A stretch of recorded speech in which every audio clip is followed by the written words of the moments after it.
حضرت امیر معاویہ رضی اللہ تعالیٰ عنہ سلطنت مصطفیٰ کے پہلے بانی ہیں، کیونکہ سلطنت مصطفیٰ کی قائم ہونی تھی، اور کہاں قائم ہوئی ہے؟ بلکہ شام میں، اور قائم کرنے والے کون ہیں؟ حضرت امیر معاویہ ہیں۔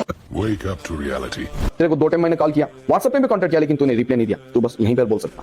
اتنا جھوٹ رسول خدا کے اوپر کہ رسول خدا نے فرمایا میرے اوپر جھوٹ بننے والا اپنا ٹھکانہ جہنم میں دیکھ لے، اور کرناٹک کی زبان میں بولا تھا دوزخ کے ڈھانس، تو وہ ہے۔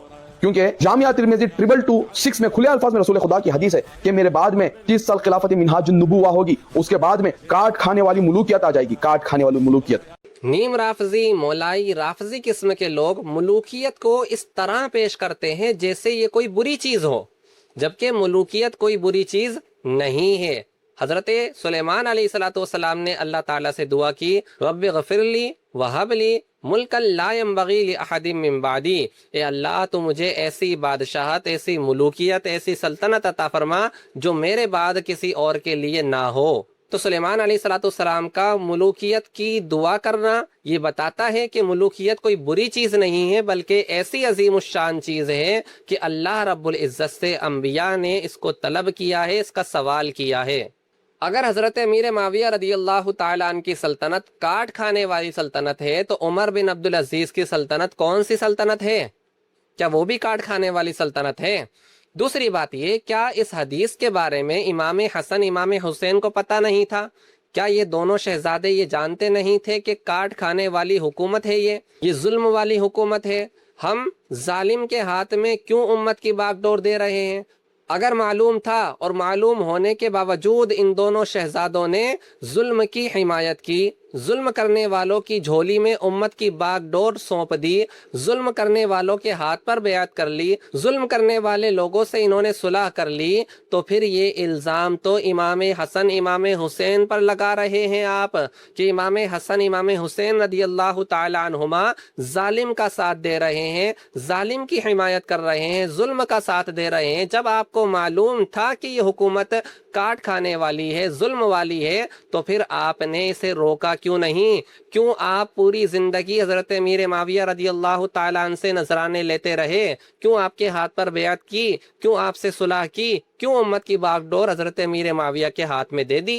یہ ہے فرضی اہل بیت کے ماننے والے لوگوں کا حال کہ وہ امام حسن، امام حسین کو ظالم کہہ رہے ہیں معاذ اللہ، اور ان دونوں کو ظالم کی حمایت کرنے والا، ظلم کی حمایت کرنے والا کہہ رہے ہیں، جبکہ اہل سنت و جماعت کا عقیدہ، نظریہ یہ ہے کہ امام حسن، امام حسین رضی اللہ تعالیٰ عنہما ظالم کا ساتھ نہیں دے سکتے، ظالم کی حمایت نہیں کر سکتے۔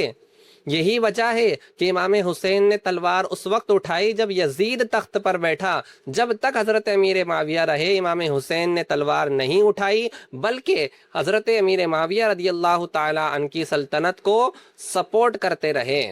اور اگر تم یہ کہو کہ امام حسن، امام حسین رضی اللہ تعالیٰ عنہما کو اس حدیث کا معلوم نہیں تھا، تو تم معاذ اللہ امام حسن، امام حسین رضی اللہ تعالیٰ عنہما کو علم والا نہیں مانتے ہو، بلکہ تم اپنے آپ کو امام حسن، امام حسین رضی اللہ تعالیٰ عنہما سے زیادہ علم والا مانتے ہو کہ وہ حدیث جو ان دونوں شہزادوں کو معلوم نہیں تھی وہ تمہیں معلوم ہے۔ یوں نیم رافضی لوگ اہل بیت کو مانتے ہیں کہ معاذ اللہ اپنے علم کو حسنین کریمین کے علم سے زیادہ مانتے ہیں، یہ بھی حسنین کریمین کی توہین ہے۔ تیسری بات یہ، حدیث پاک میں ہے اللہ کے نبی صلی اللہ تعالیٰ علیہ وسلم مکہ میں تشریف لائیں گے اور آپ ہجرت مدینے کی طرف کریں گے اور آپ کی ملکیت ملک شام میں قائم ہوگی۔ تو رسول اللہ صلی اللہ تعالیٰ علیہ وسلم مکہ میں ہی تشریف لائے اور ہجرت بھی آپ نے مدینہ میں کی، اور آپ کی ملکیت بھی ملک شام میں قائم ہوئی، اور قائم کرنے والے حضرت امیر معاویہ ہیں، اور اس حکومت کو دوام دینے والے، قیام دینے والے حسنین کریمین ہیں۔ لہٰذا سلطنت مصطفیٰ ہے وہ جو حضرت امیر معاویہ نے قائم کی ہے، اور حضرت امیر معاویہ رضی اللہ تعالیٰ عنہ سلطنت مصطفیٰ کے پہلے بادشاہ ہیں حدیث کی روشنی میں۔ چوتھی بات یہ کہ علامہ ابن کثیر اور امام ذہبی نے واضح طور پر یہ لکھا ہے کہ اس امت کے سب سے بہترین بادشاہ حضرت امیر معاویہ رضی اللہ تعالیٰ عنہ ہیں۔ اب آتے ہیں ہم اس الزام کی طرف جو انہوں نے لگایا کہ انہوں نے ہمیں کال کیا اور ہم نے کال ریسیو نہیں کیا. حالانکہ مسئلہ یہ ہے کہ جو نمبر انہوں نے شو کیا ہے وہ نمبر لگتا ہی نہیں ہے. جب نمبر ہی نہیں لگتا ہے تو بات کیسے ہو سکتی ہے؟ آپ چاہیں تو ٹرائی کر کے دیکھ لیں. دوسری بات یہ کہ اگر انہیں ہم سے مناظرہ کرنے کا اتنا ہی شوق اور خمار چڑھا ہوا ہے تو ہم ان کا یہ خمار اتارنے کے لیے اور ان کا شوق پورا کرنے کے لیے تیار ہیں. آ جائیں ہمارے سامنے، جے پور میں آ کر بیٹھ کر بات کر لیتے ہیں، شرائط مناظرہ اور موضوع مناظرہ طے کر لیتے ہیں. ان کے آنے جانے، کھانے پینے اور سیکیورٹی تمام چیزوں کے اخراجات ہم اٹھانے کے لیے تیار ہیں. اور اگر یہ یہاں نہیں آ سکتے ہیں تو ہم ان کے یہاں آ جاتے ہیں. ہمارے آنے جانے، کھانے پینے، تمام چیزوں کے اخراجات ہم خود اٹھا لیں گے. یہ صرف سیکیورٹی کا اہتمام کر لیں. موضوع مناظرہ اور شرائط مناظرہ بیٹھ کر طے کر لیں گے. بات آف لائن ہوگی، سامنے بیٹھ کر ہوگی، فیس ٹو فیس ہوگی، آن ریکارڈ ہوگی. اگر ہمت ہے تو آئیں، بیٹھیں، گفتگو کرتے ہیں، مناظرہ کرتے ہیں. شرائط مناظرہ اور موضوع مناظرہ طے کرنے کے بعد میں مناظرہ بھی ہوگا. اور ساری دنیا جانتی ہے کہ آج تک یہ نیم رافضی اور مولائی قسم کے لوگ شرائط مناظرہ اور موضوع مناظرہ ہی طے نہیں کر پائے ہیں، تو یہ بات کس منہ سے کر سکتے ہیں؟ ان کے ساتھ بھی وہی ہونے والا ہے جو ڈپلومہ والے کے ساتھ ہوا تھا.